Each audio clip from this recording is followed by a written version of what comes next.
عبيدا بالصلوات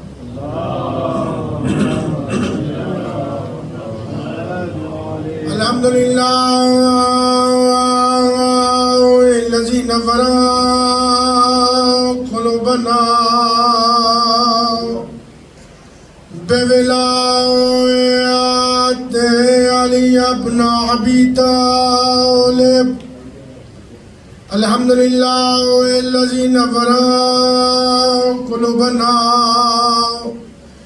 بمصائب الحسين.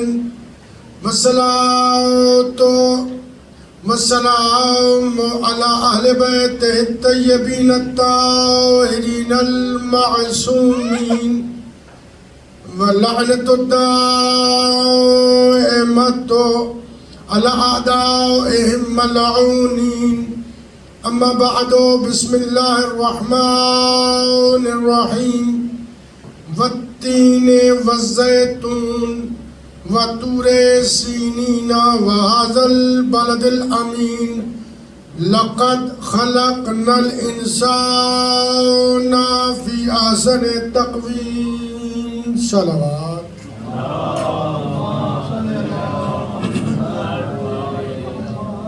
برادران گرامی قدر، میں دعائے پروردگار عالم چار معصومین علیہ السلام کے صدقے میں جو لوگ بھی یہاں پہ شریک ہوئے ہیں، دام میں در میں سکھ نے صف اعضا بچھایا، ماتم اور نواخانے کی لنگر و نیاز میں اہتمام کیا، شرکت کی. بااللہ تجھے واسطہ امام حسین علیہ السلام کی مظلومیت کا، ان کی اس عبادت کو اپنی بارگاہ میں منظور و مقبول فرما.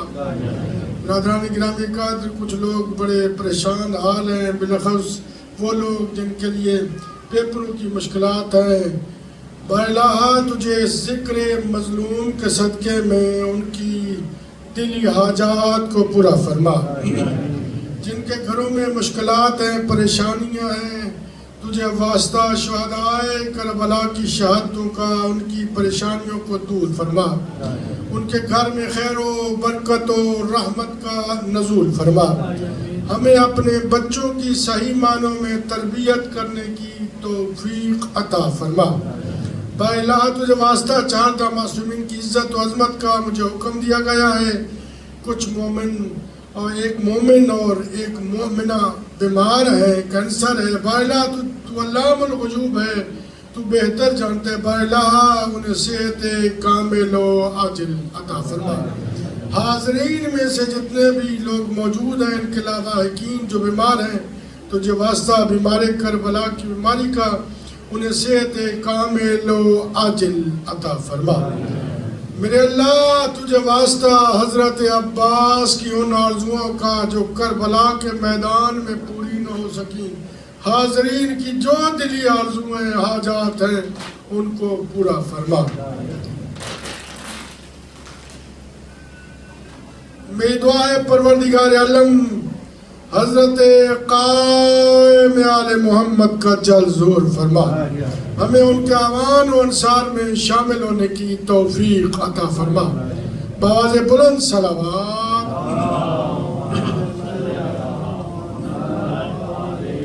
برادران گرامی قدر، آپ اگر داد دیں تو وہ خطیب کے لیے ہوتی ہے، اور اگر صلوات پڑھنا ہو یا نعرہ لگانا ہو تو وہ خطیب کے لیے نہیں ہوتا. اس کا ثواب آپ کو پہنچتا ہے. اور جس انداز میں آپ صلوات پڑھ رہے ہیں، لگتا ہے آپ بہت تھکے ہوئے ہیں. صلوات جب بھی پڑھیں، میں نے پہلے بھی آپ کو حدیث سنائی، اور اپنی نفوس کی طہارت کے لیے، اپنے حاجات کے پورا ہونے کے لیے یہ ایک بڑا ہی نیک ترین عمل ہے، جس عمل میں ملائکہ مقربین شامل ہوتے ہیں. اس عمل میں خود خدا شامل ہوتا ہے. میں نے آیت کا ترجمہ ہی کیا ہے. تو لہٰذا یہ اہم ترین عمل ہے. اس کو خشوع اور خضوع سے اور بلند آواز سے پڑھا کریں. بآواز بلند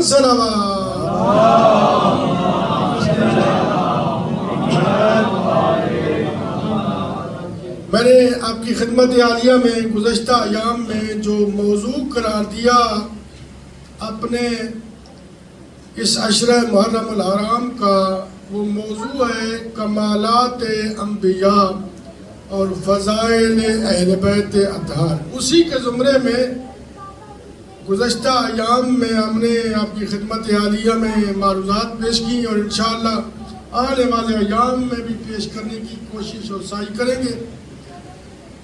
اور برادران گرامی قدر یہ اہم ترین امر ہے کہ ہمیں اس عشرہ محرم الحرام میں قرآن مجید کے کچھ مطالب سننے اور سمجھنے کی سعادت نصیب ہو رہی ہے۔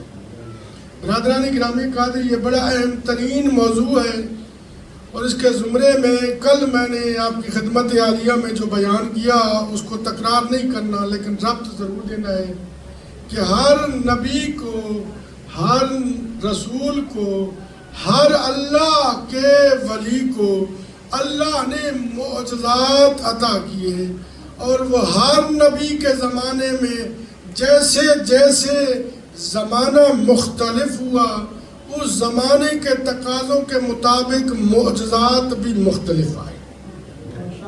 کل آپ نے ایک نبی کا واقعہ سنا تھا تو ظاہر حضرت موسیٰ کلیم اللہ کے زمانے میں کچھ اور طرح کا زمانہ تھا تو معجزہ بھی کچھ اور ملا، اور حضرت عیسیٰ روح اللہ کے زمانے میں کچھ اور طرح کی ریکوائرمنٹ تھی تو معجزہ بھی کچھ اور ملا۔ کیسے؟ حضرت موسیٰ کلیم اللہ کو عصا اور ید بیضاء ملا، اور حضرت عیسیٰ روح اللہ کو اللہ نے ایسا عجیب عمل عطا کیا کہ لا علاج مریضوں کے اوپر وہ ہاتھ پھیرتے وہ زندہ ہو جاتا۔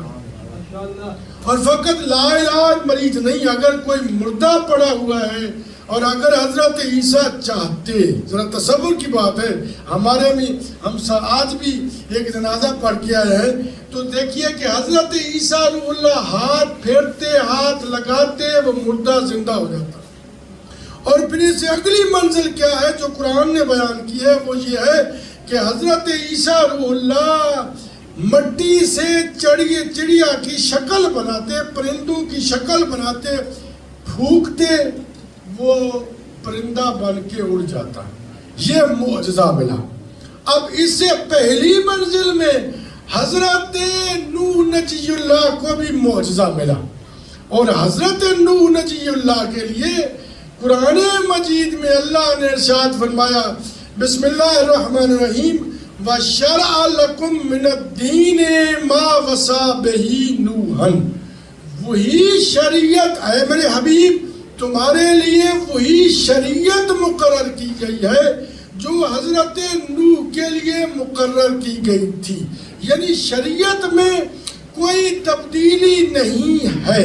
شَرَعَ لَكُم مِّنَ الدِّينِ مَا وَصَّىٰ بِهِ نُوحًا، جو وصیت کی تھی نوح کی وہی شریعت تمہیں ملی ہے، شریعتوں میں زیادہ تبدیلی نہیں ہے۔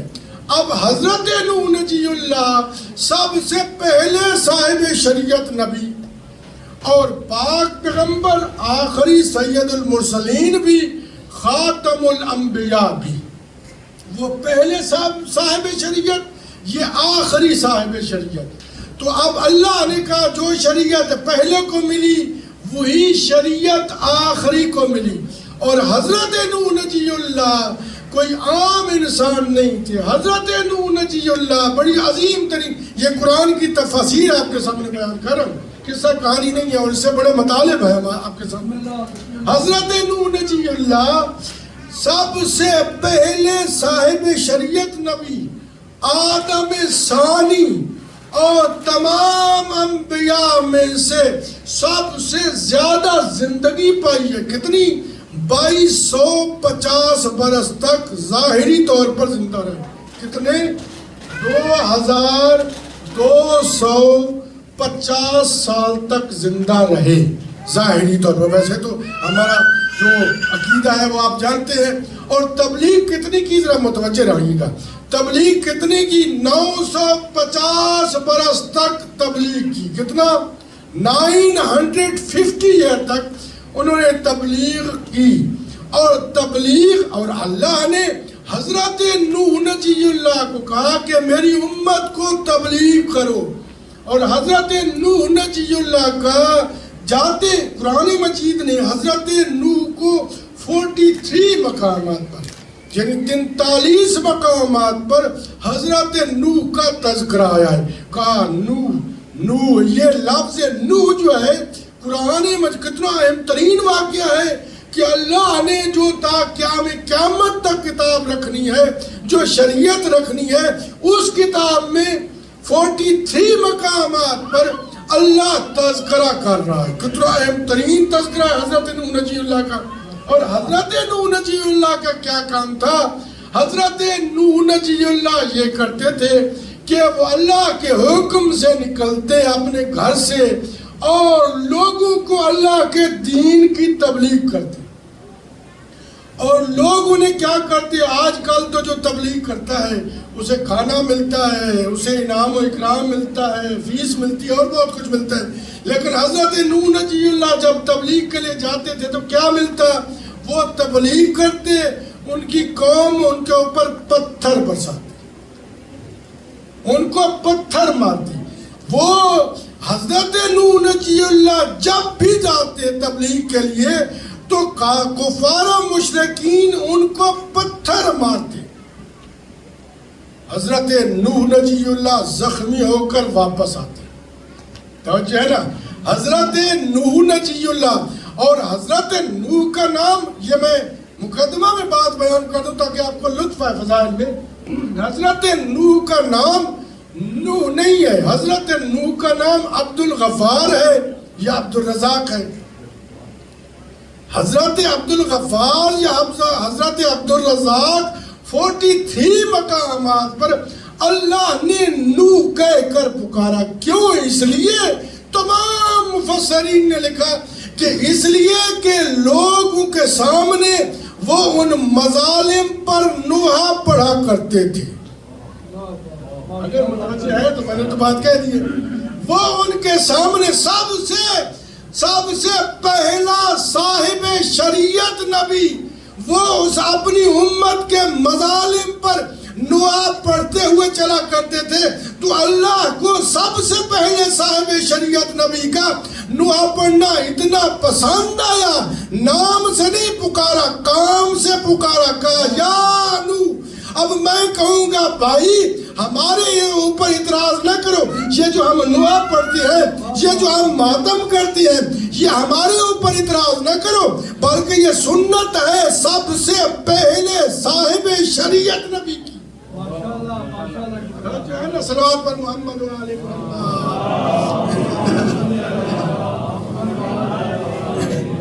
تو یہ ہمارے سامنے. اور حضرت نوح نجی اللہ جب بھی دعا پڑھتے ہوئے نکلتے تو لوگ جب پتھر مارتے تو یہ فطری تقاضا ہے، وہ زخمی ہو جاتے تھے، ان کا جسم زخمی ہو جاتا تھا. وہ گھر واپس آتے، اللہ اپنے ملائکہ مقربین کو حکم دیتا، اے میرے ملائک، میرا سب سے پہلا صاحب شریعت نبی زخمی ہو گیا، اس کے جسم کے اوپر زخم ہے، جا کر اپنے پروں کو مس کرو تاکہ حضرت نوح کا جسم صحت یاب ہو جائے. یہ عمل تھا حضرت نوح نجی اللہ کے لیے کہ ملائکہ آتے، پر مس کرتے، حضرت نوح صحت یاب ہو جاتے. میں کہتا ہوں اللہ کے نبی کو صحت ملتی ہے فرشتوں کے پروں سے. آئیے دیکھتے ہیں کہیں ایسا بھی ہے کہ فرشتوں کے پروں کو صحت ملے کسی کے در سے؟ باز بلند صلوات.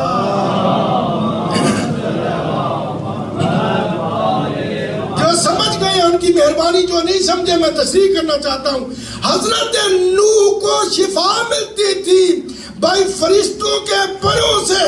لیکن ایک واقعہ ہمیں ایسا بھی ملتا ہے جب فطرس کو ایک احمد کے ایک عام ترین کام کرنے کی وجہ سے، وہ کام کیا تھا اور فطرس کیا کام کرتا تھا جس کی وجہ سے اس کے پر ختم ہو گئے؟ وہ فطرس فرشتوں کے درمیان پرواز کرتے ہوئے کہتا تھا من مثلی انا عتیق الحسین من مثلی انا عتیق الحسین، وہ کہتا تھا کون ہے وہ جیسا، کون ہے وہ جیسا، لیکن جب صحت اور صحت یاب ہو گیا، جب شفا ملی، تو جب یہ کہتے ہوئے جا رہا تھا من مثلی انا عتیق الحسین، پہلے بھی فخر کرتا تھا، اسے پر چھین لیے، لیکن آج فخر کر رہا تھا حسین کے غلام ہونے کی وجہ سے۔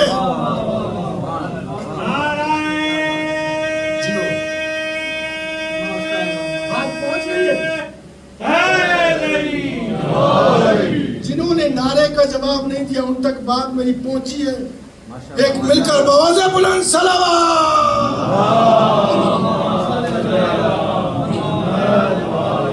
توجہ ہے نا برادران کرام، ضرور بولا کریں، اگر نعرہ صلوات تو میرے لیے نہیں اپنے لیے بولا کریں۔ میں دیکھ رہا ہوں، مجھے معلوم ہوتا ہے آپ کو شاید بہت سارے لوگ نعرہ بھی بڑا تکلف لگاتے ہیں۔ بھائی اللہ نے آپ کو اتنی بڑی سعادت دی ہے، ہمارا عقیدہ ہے کہ علی کا نام لینے سے ختم قرآن کا ثواب ملتا ہے۔ ایک مل کر بآواز بلند نعرہ حیدری، جیو سلامت رہو۔ کتنی اہم ترین مقام ہے۔ حضرت نوح نجی اللہ سب سے پہلا صاحب شریعت نبی، اور حکم کیا ہوا ہے، نوح اپنی کشتی بناؤ۔ اور حضرت نوح نجی اللہ نے، میں پورا واقعہ چھوڑ دیا تاکہ وقت زیادہ نہ لوں آپ کا، حضرت نوح نجی اللہ نے مسجد کوفہ میں، جہاں پہ اب مسجد کوفہ ہے، یہاں پہ کشتی بنانا شروع کر دیا۔ حضرت نوح نے کشتی بنائی، کئی سالوں تک کشتی بنتی رہی۔ لوگ مذاق اڑاتے تھے، بھائی یہاں تو پانی نہیں ہے، یہاں تو نہر ہی نہیں ہے، یہاں تو دریا ہی نہیں ہے، یہاں تو سمندر ہی نہیں ہے، یہ عجیب انسان ہے، یہاں پہ کشتی بنا رہا ہے۔ کچھ لوگ مذاق اڑاتے تھے، کچھ لوگ حضرت نوح کی مدد کیا کرتے تھے۔ حضرت نوح خاموش رہے۔ اللہ کے حکم سے اسی مسجد کوفہ سے پانی برآمد ہوا، اور وہ پانی عذاب کی صورت میں نازل ہوا۔ پورے روئے زمین پر ہر طرف پانی ہی پانی تھا۔ وہ کشتی میں وہی لوگ بچ گئے جو کشتی میں سوار ہو گئے، باقی ہر طرف ضلالت ہی ضلالت تھی، ہر طرف موت ہی موت تھی۔ وہی لوگ بچے جو کشتی نوح میں سوار ہوئے۔ اس لیے تو پیغمبر اسلام نے ارشاد فرمایا تھا، مثل اہل بیتی کمثل سفینۃ نوح من رکبھا نجا ومن تخلف عنہا غرق وہوا۔ میری اہل بیت کی مثال کشتی نوح کی طرح ہے، جو اس میں سوار ہو گیا وہ نجات پا گیا، جو پیچھے رہ گیا وہ ہلاک ہو گیا۔ بآواز بلند صلوات۔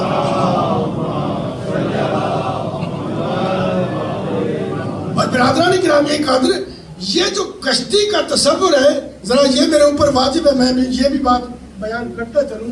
کشتی کا تصور کیا ہے؟ کبھی آپ کشتی میں سوار ہوئے؟ یقیناً یہاں تو سب لوگ سوار ہوئے ہوں گے، اگر زیادہ نہیں تو ایک مرتبہ تو سوار ضرور ہوئے ہوں گے۔ کشتی کا تصور کیا ہے؟ اہل بیت کی کشتی پہ سوار ہو گیا، وہ نجات پا گیا۔ کشتی کا تصور کیا ہے؟ کشتی میں جب انسان سوار ہو جاتا ہے نا، تو پھر انسان کا اپنا اختیار نہیں رہتا۔ یہ بات بڑی باریک بینی سے سننے اور سمجھنے والی ہے۔ کشتی پہ سوار ہو گیا، اپنا اختیار ختم۔ اگر کشتی چلی تو ہم چلے، اگر کشتی رک گئی تو ہم بھی رک گئے، یعنی ہمارا تو اختیار ہی ختم ہے۔ اگر کشتی رک گئی تو ہم بھی رک گئے، اگر کشتی ڈوب گئی تو ہم بھی ڈوب گئے، اور اگر کشتی چلی جا کر ساحل پہ پہنچی تو ہم بھی ساحل پہ پہنچے۔ تو پیغمبر اسلام بتلانا یہ چاہ رہے تھے کہ ایسی کشتی پہ سوار ہو جائے جو یہاں سے چلے حوض کوثر پہ پہنچے۔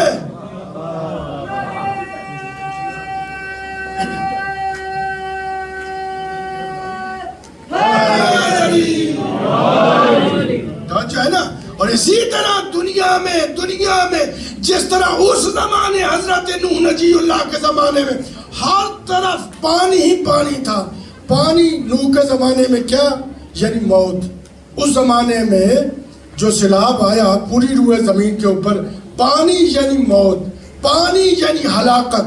اب آئیے دیکھیے پیغمبر اسلام کیا بتلانا چاہ رہے ہیں۔ پیغمبر اسلام نے ارشاد فرمایا الحسین مصباح الہدی و سفینۃ النجات۔ اللہ حسین، صلوات پر محمد وآلہ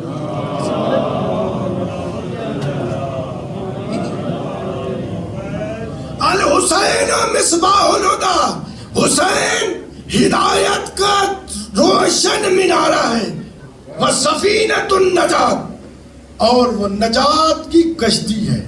جس طرح حضرت نوح نجی اللہ کی کشتی، جو اس سے بچ گئے وہ ہلاک ہو گئے۔ آج کے اس زمانے میں جتنے رسم و رواج ہیں، جتنے مذاہب ہیں، جتنی مشکلات ہیں، جیسا زمانہ اس زمانے میں تھا، وہ اس زمانے میں کیا پانی ہلاکت تھی، یہی ہے نا، پانی کی وجہ سے موت آئی۔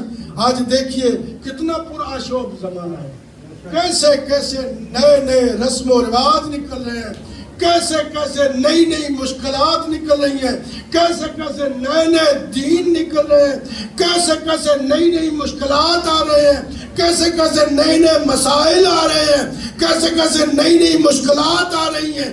تو اسی طرح آج کے زمانے میں وہی شخص نجات پا جائے گا جو حسین کی عزاداری کے ساتھ متوسل ہو جائے گا۔ محمد وآل محمد علیہ السلام بلندر صلوات۔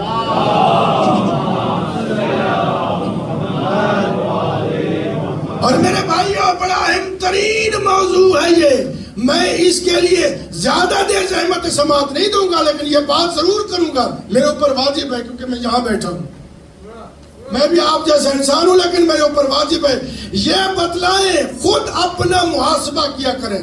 ہم اپنا مالی لحاظ سے تو محاسبہ کرتے ہیں کہ میرے پاس کتنے پیسے مہینے میں آ رہے ہیں، کتنے جا رہے ہیں، کتنے کہاں جا رہے ہیں، کتنے کہاں جا رہے ہیں، ہم اپنا محاسبہ کرتے ہیں، جسے ہم انگلش میں کہتے ہیں اکاؤنٹیبلٹی ہم کرتے ہیں، ہر مہینے آپ کرتے ہیں نا۔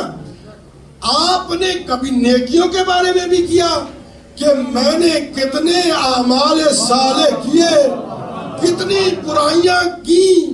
اور میرے بھائیوں یہ بڑا پرآشوب زمانہ ہے۔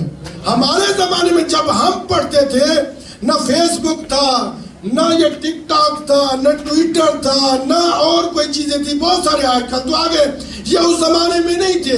اب کتنا زمانہ ترقی کر گیا ہے، آج کل فیس بک میں شیخ سعدی کا شعر لکھ کے کہا جاتا ہے مولا علی نے فرمایا۔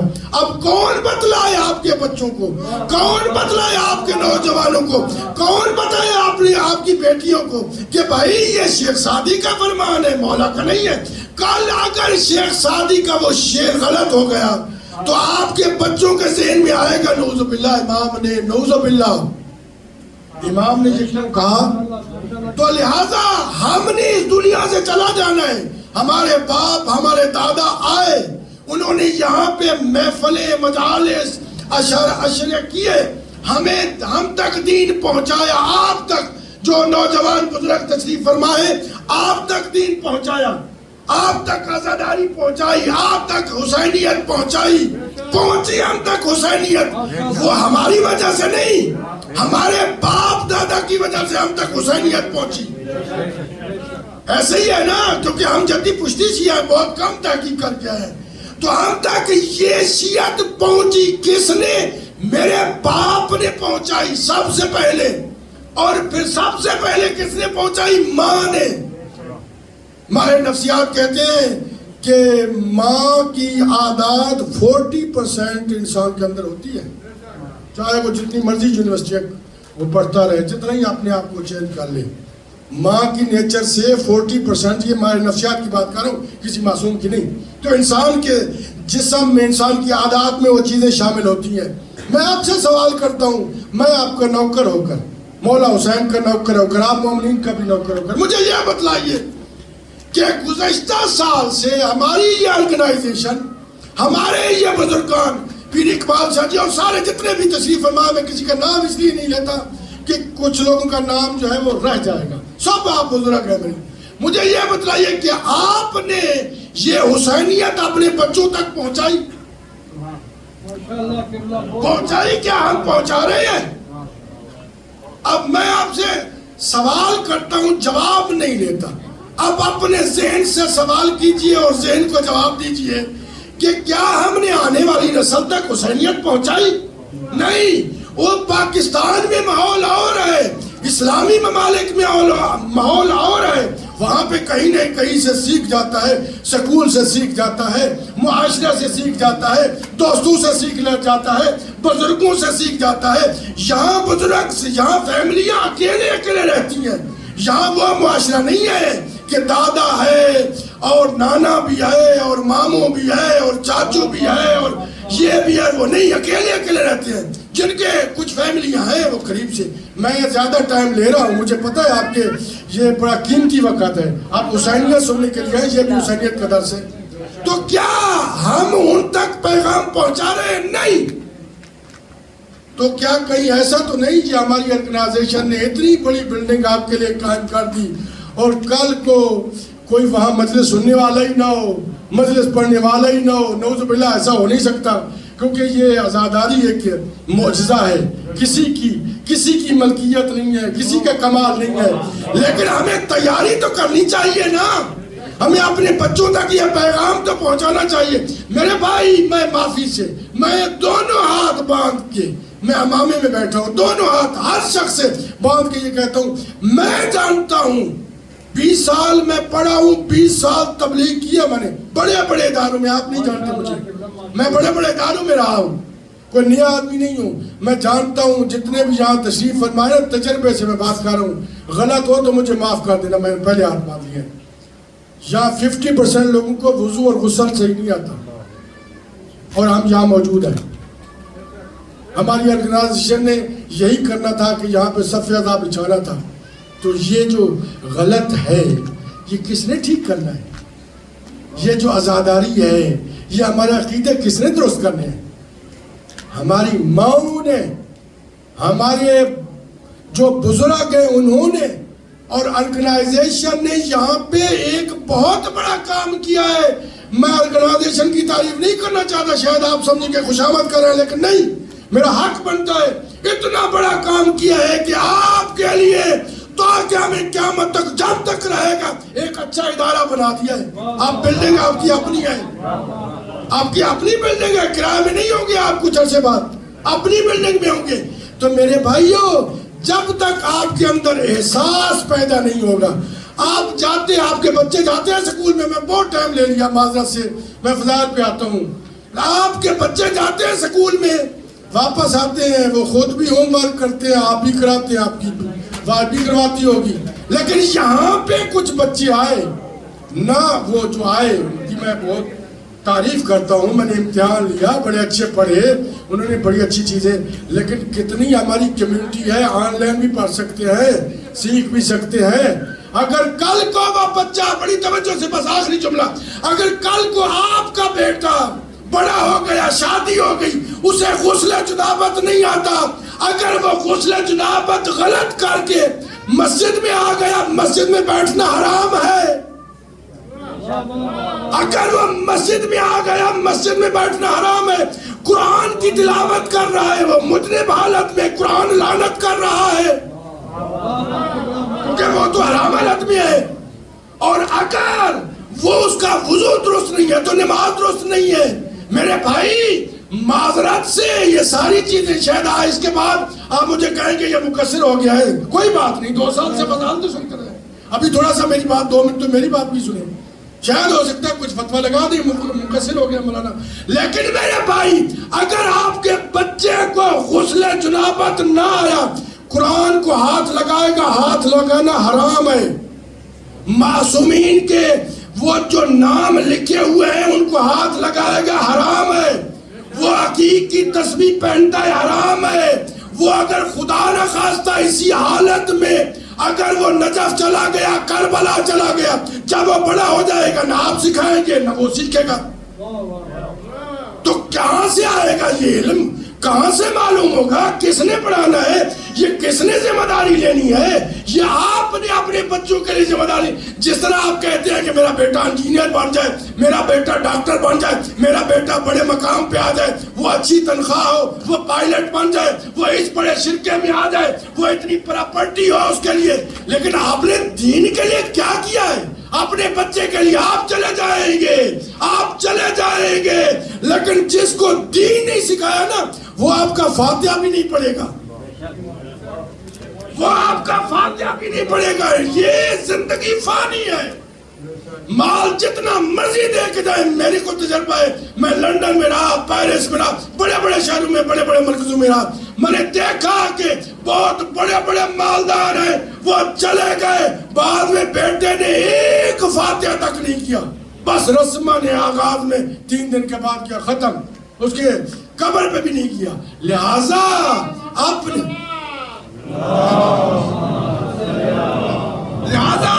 بچوں کو تعلیم دیجئے, اپنی بیٹیوں کو تعلیم دیجئے.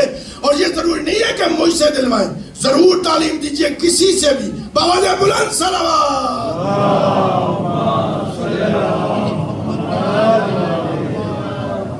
اور ہمارا موضوع ہے کمالات انبیاء اور فضائل اہل بیت.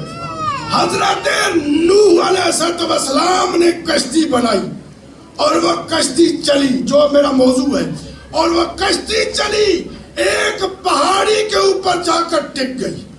ہر طرف پورے روئے زمین پہ پانی ہی پانی تھا.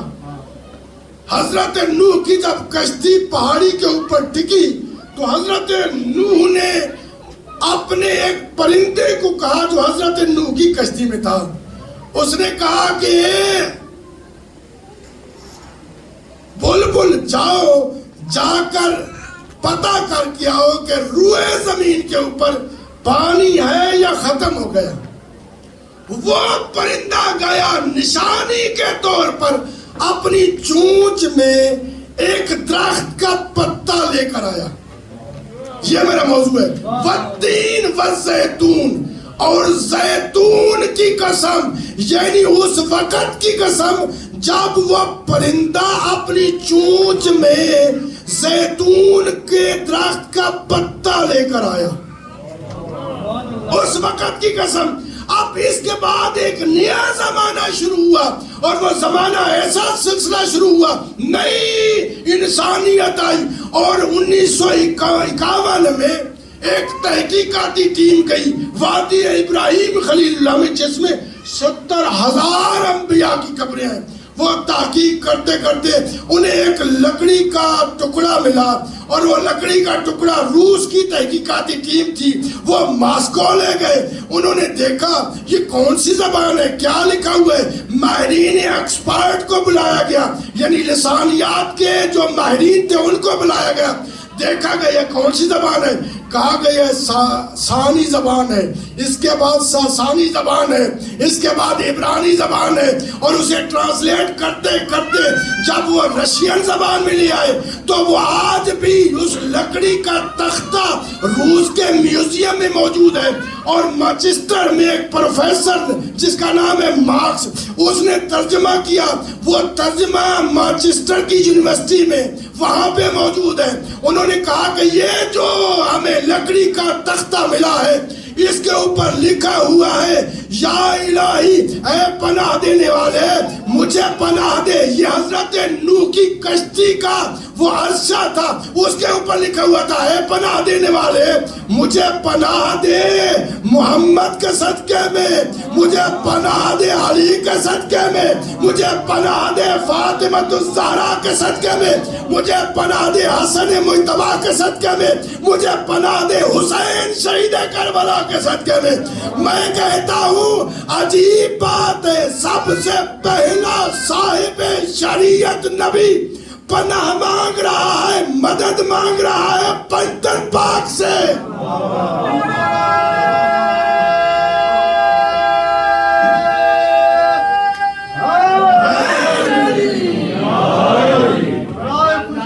محمد والے محمد علیہ السلام بلند تر صلوات.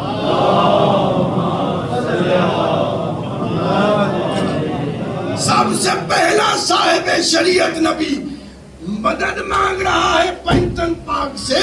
میں کہتا ہوں عجیب ہے مسلمان. ارے اگر فتویٰ لگانا ہے, مدد کا فتویٰ لگانا ہے, ہم کہتے ہیں یا علی مدد, اور یہ کہتے ہیں یہ بدعت ہے. ہم کہتے ہیں یا فاطمہ الزہرا مدد, وہ کہتے ہیں یہ بدعت ہے. ہم پنجتن پاک کا نام لیتے ہیں, وہ کہتے ہیں یہ بدعت ہے.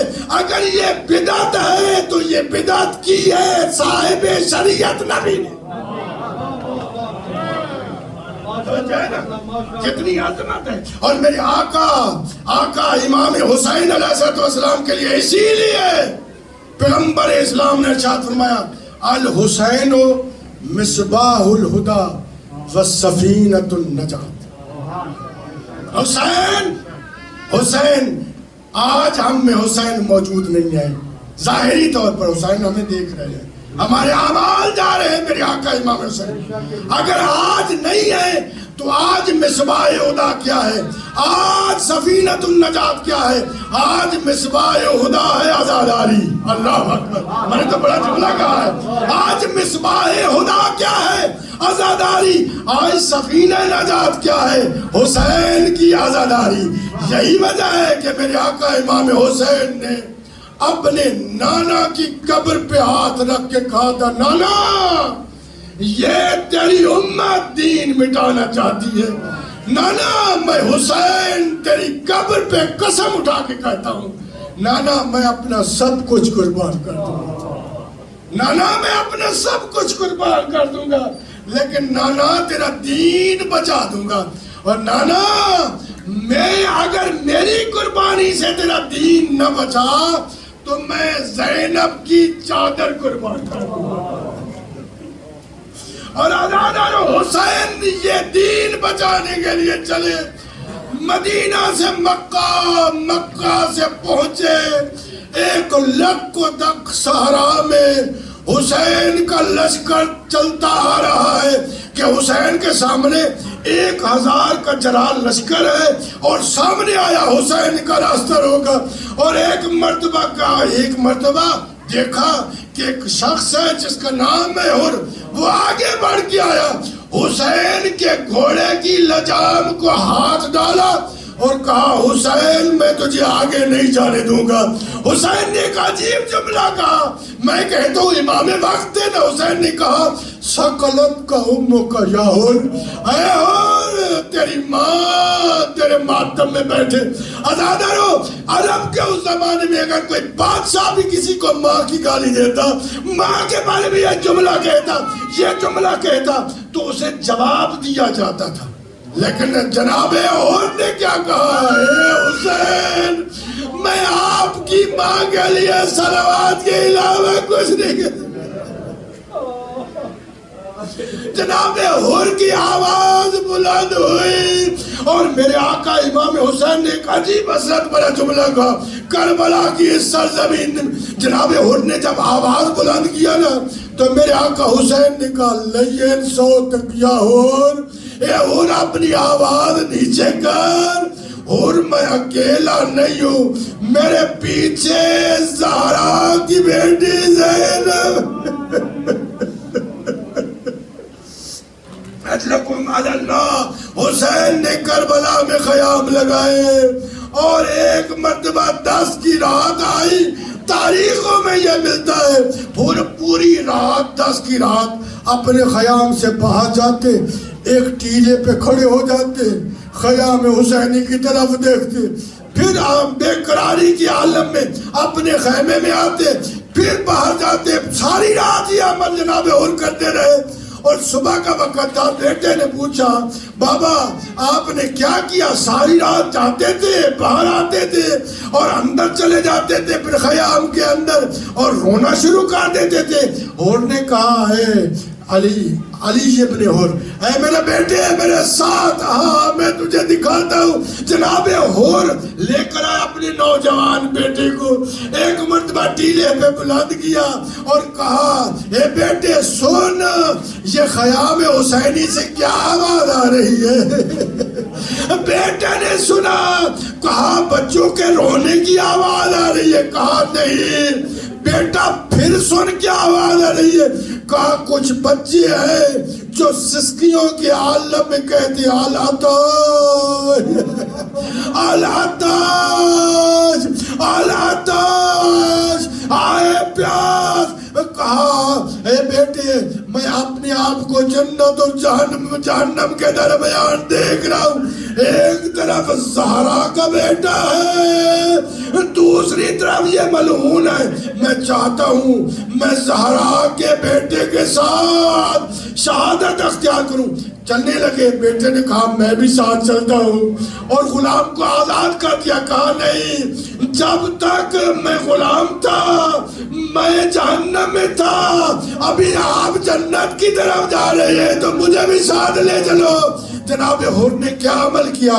اپنی آنکھوں پہ پٹی باندھی، اپنے ہاتھ پیچھے باندھے، بیٹے کو ساتھ چلایا۔ ایک مرتبہ زہرا کے بیٹے کی جانب چلے، جب میرے آقا حسین نے اپنے مہمان کو آتے ہوئے دیکھا، کہا علی اکبر، عباس، میرا مہمان آ رہا ہے، میرا مہمان آ رہا ہے، حسین تیری قریبی پہ جانے قربان۔ کہا ان کی جا کر استقبال کرو۔ جناب علی اکبر گئے، جناب عباس گئے، استقبال کیا۔ جناب حر کے آنکھوں پہ پٹی باندھی ہوئی تھی نا، ایک مرتبہ حسین کے پاؤں پہ گر گئے۔ کہا اے امام وقت، کیا مجھے معافی مل سکتی ہے؟ جو رونے کے لیے آیا ہے ان کے لیے یہی لفظ ہے، کیا مجھے معافی مل سکتی ہے؟ حسین کتنا بڑا کریم تھا، کہہ سکتے تھے تجھے معاف کیا، لیکن نہیں، حسین نے جناب حور کو اٹھایا، اپنے سینے سے لگایا، کہا حور بھائی یہ کیا حالت بنا رکھی ہے، اور بھائی یہ کیا حالت بنا رکھی ہے۔ ایک مرتبہ ان نے روتے ہوئے کہا آقا آپ نے تو مجھے معاف کر دیا، کیا زہرا کی بیٹیاں بھی مجھے معاف کر دے گی؟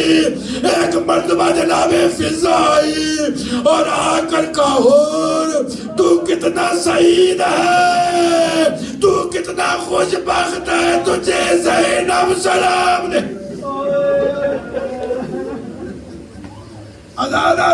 جناب حور نے کہا آقا و مولا میں چاہتا ہوں سب سے پہلے میں شہادت اختیار کروں۔ اور پھر میرے آقا حور جب گھوڑے پہ سوار ہونے لگے نا، اپنے بیٹے کو کہا اے بیٹے میں چاہتا ہوں تو مجھ سے پہلے شہید ہو جائے۔ سنو گے یہ جملہ؟ کہا کیوں؟ کہا ایسا نہ ہو کہ موت کے خوف سے تو حسین پہ قربانی نہ دے سکے، اور پھر مجھے معلوم ہے حسین کے ساتھ علی اکبر بھی ہے، میں چاہتا ہوں تو اپنے آپ کو علی اکبر پہ قربان کر دے۔ جناب حور کا بیٹا گیا، ایک مرتبہ گھوڑے سے گرا، حور نے دوڑنا شروع کیا، حور اپنے بیٹے کی آواز پہ دوڑ رہے۔ حسین نے کہا محلن محلن یا حور رک جا، حور رک جا۔ کہا میرا بیٹا مجھے مدد کے لیے پکار رہا ہے۔ میرے آقا حسین نے کہا حور تو نیا نیا ہے، تجھے مسئلہ معلوم نہیں ہے، جوان بیٹے کا لاشا بوڑھے باپ نہیں اٹھایا کر دے۔ میں کہوں گا حسین یہ حور کا بیٹا تھا، آئے جب علی اکبر گرے گا۔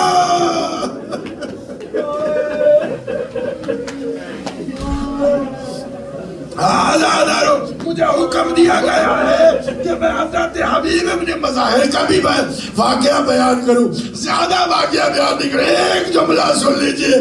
جناب حور بوڑھے صحابی ہے، ایک مرتبہ کمر جھکی ہوئی ہے، اپنی کمر میں کمر بند باندھا اور اپنے آپ کو سیدھا کر کے کہا حسین کیا میں اپنے آپ کو تم پہ قربان کر دوں؟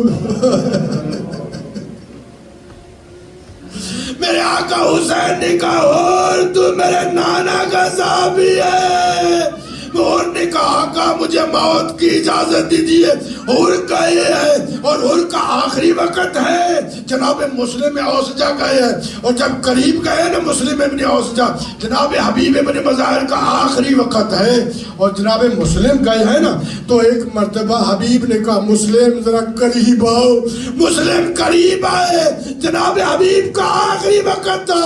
ایک مرتبہ کہا مسلم ابن اوسجا میں آخری وصیت کرتا ہوں، علیکم بہذا المظلوم، حسین کو تنہا نہ چھوڑنا، حسین کا خیال کرنا۔